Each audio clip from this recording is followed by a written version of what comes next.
In today's video, I'm going to teach you how to add a custom pixel to your Shopify store. This step-by-step guide will walk you through the process, ensuring that you have all the tools you need to easily enhance your online store's tracking capabilities. So, if you're ready, let's dive right in. To get started, you'll first need to navigate to your Shopify admin page. This is where you'll manage all the settings and configurations for your store. Once you've logged in, you'll find yourself on the home page of your Shopify dashboard, ready to make any adjustments necessary.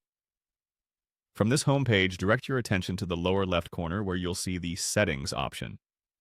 By clicking on it, you'll open up a new panel filled with various categories for managing different aspects of your store, from general settings to payment options. It's essentially the control center for customizing how your store operates. Next, look for the section labeled Customer Events. This is a crucial part where you can manage how you interact with your customers regarding event tracking.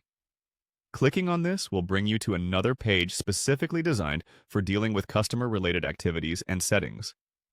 Once you've accessed customer events, you'll want to proceed by clicking on Add Custom Pixel.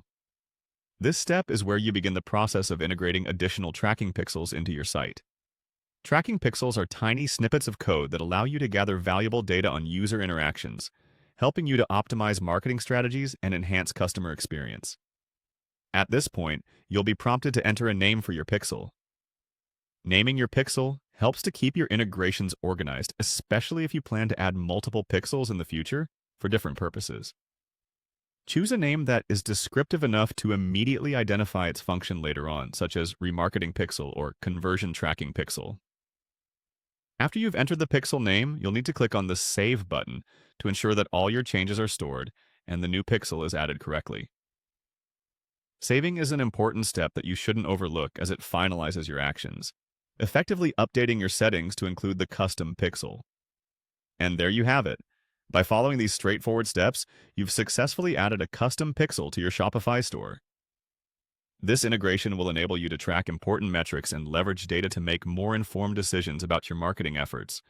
If you have any questions or need further guidance, feel free to revisit this video. Thanks for watching and happy selling on Shopify.